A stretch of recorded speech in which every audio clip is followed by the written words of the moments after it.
Very strange. All right, party people. What's up, everybody? All right, so today we're talking about the nefarious, obvious plagiarism. Well, I don't know, it's plagiarism, but it's definitely theft from the Trump camp, who loves to bring out all their favorite bullshit merchandise they want to hawk. But yeah, it finally blows up in their face. For once, it's blown up in their face. Gibson has decided to go on and send a cease and desist, and I think I put C and E. I meant C and D.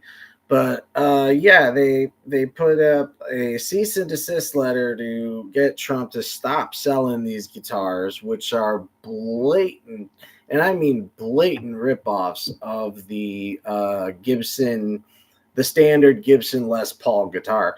Now, we had mentioned this from like moment one. Like the moment we saw this shit, we had called it out for what it was, because it was so obvious of what it was trying to be. So let's see if I can pull it up, because it was damn near.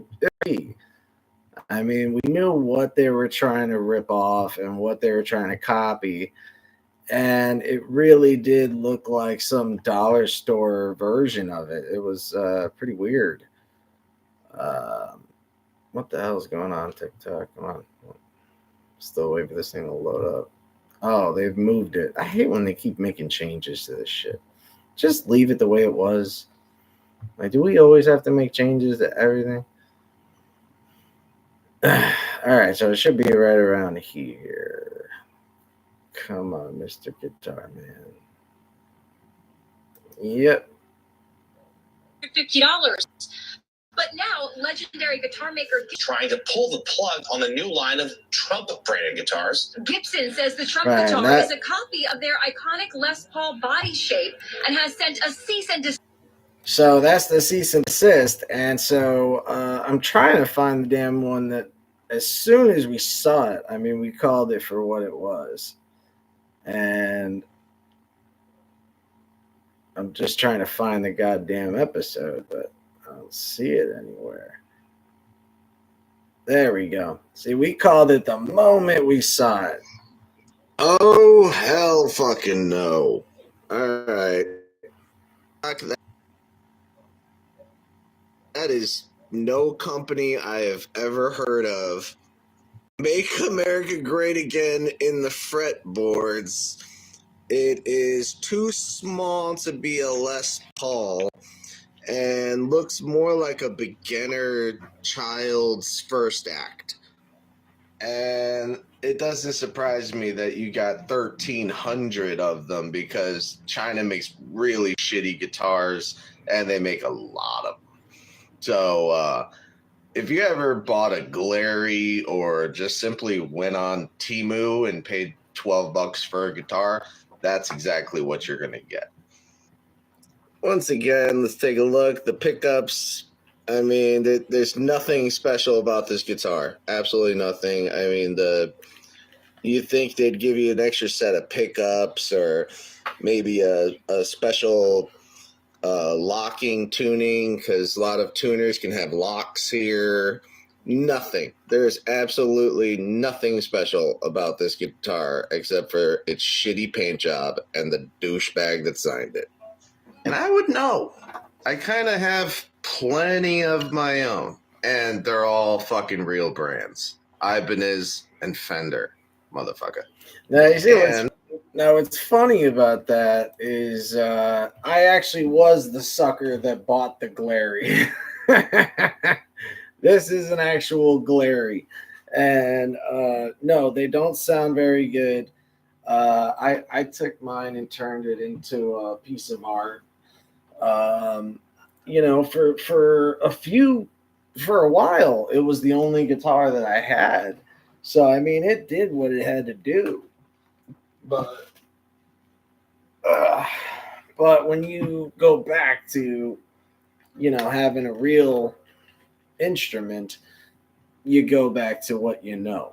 This is an Ibanez V, which is beautiful blue. I haven't polished it in a while, so it's a little dirty, but I like a little dirt on my guitar. But also the strings are about a year old, and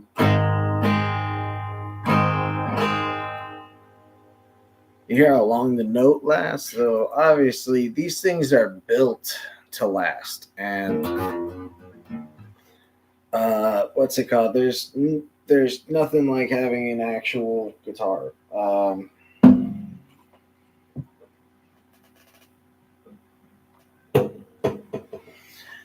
They say that a lot of times you're just paying for the brand. Now, when it comes down to shoes and shit, yeah, I totally agree with you. But if you're gonna buy a car or you're gonna buy a guitar, those are the two things that you need the name brands. Because I rarely find any good sounding, I don't even like Epiphone and Yamaha. I think those are terrible guitars. I've never liked them. So he's selling them for $15,000. So it's just amazing. That's amazing that you can get away with selling Chinese knockoffs. Well, you almost got away with selling Chinese knockoffs because it's no different than buying, one of those purses that'll say, Gucci with one C, or buying bikey shoes. I remember when we were kids, Payless had these knockoff Nikes, and they were called bikey, and it was just the word bike, and so we all called them bikies. And I bought a pair hoping no one would notice, because I was at a good school, and so a lot of the kids were rich. So I was the poorest kid in the school. Maybe me and like four other people that might have been poorer than me. And so I never had any real cool shit. And so I walk in with my bikey shoes, and sure as shit, the one nerd in class turns around and goes, "Hey, I have the same pair." And I just wanted to shoot myself. That shows you the kind of bullshit peer pressure you can get sucked into. Nowadays, I couldn't care less, just as long as I pay less. That's really all I give a fuck about. But yeah, it was funny to make fun of that glary guitar, knowing that I actually own one. But this is one of the guitars that I tried to take over to the church when I said, "Hey, I want to go ahead and start a guitar class for kids and adults. Anybody that wants to learn, I'd be happy to take a day and teach them." And the church told me no, that they didn't have any interest in a music class, and they didn't have anybody that could watch it. And I'm like, well, I'm a grown man that I can watch it. Just let me do something for the community. That, to me, that's all I'm trying to do. And they just really were not on board with the idea of teaching guitar to kids or adults. I said it doesn't have to be a kid class. Anyone can come in and learn guitar. I have enough guitars for everyone to play. But yeah, they decided to say no, and honestly, I think that if you're not going to be a part of the goddamn community, then your church should be null and void. I don't see the point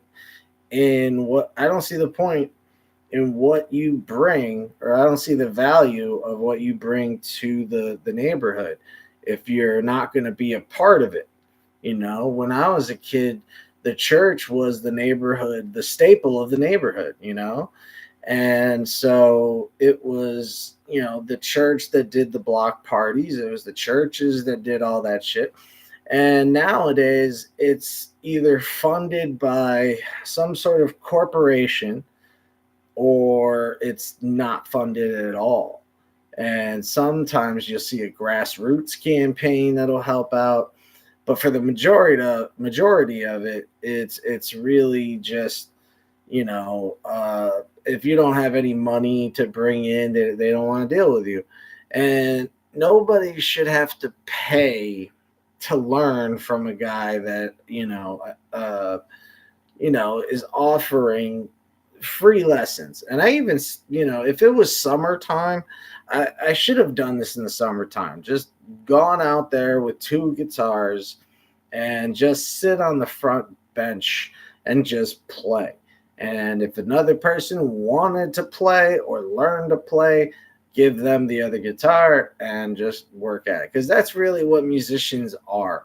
We are teachers. We love to pass this on because it's a universal language. Music is more important than language in itself because music can be translated to everything.